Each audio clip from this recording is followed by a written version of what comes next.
अइबे ना करी त इंतजार का करी। अइबे ना करी त इंतजार का करी। आँख से टपका आंसू तो लकीर बन गया, सोचा ना था ऐसा जिंदगी तकदीर बन गया। मैंने तो सिर्फ रेत पर हाथ ही डाला था, बस मेरे सनम का तस्वीर बन गया। अइबे ना करी त इंतजार का करी।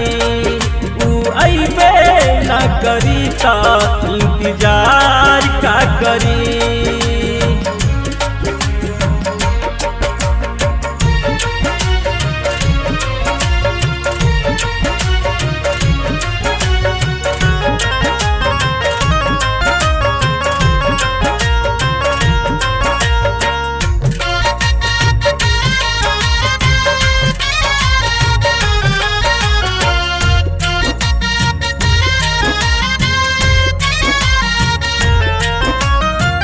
सच्चा दिल से कैले रही उनसे मोहब्बत, आइल न रात हमके एक तरफ चाहत।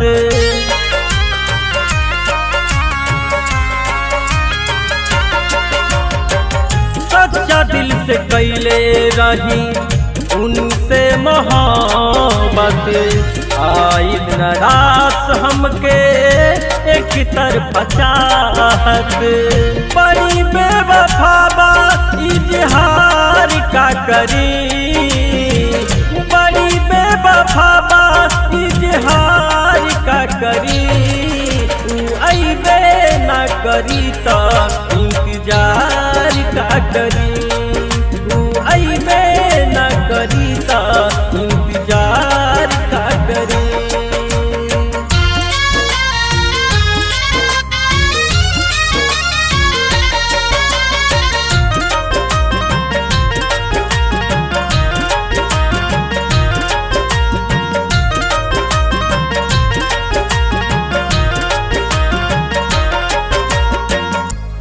करा से करी जाके दिल के फरियाद रे। रतिया के नींद न आवे, आवे तोरे याद रे।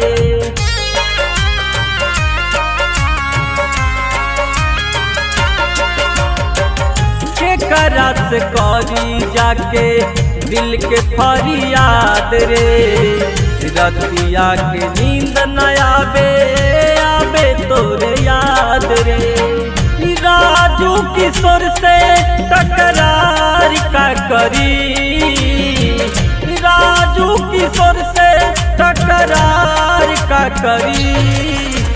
अइबे ना करी त इंतजार का करी। अइबे ना करी त इंतजार का रे बाबा। आखिर राजू के प्यार में तोरा का कमी मिलल रे बाबा।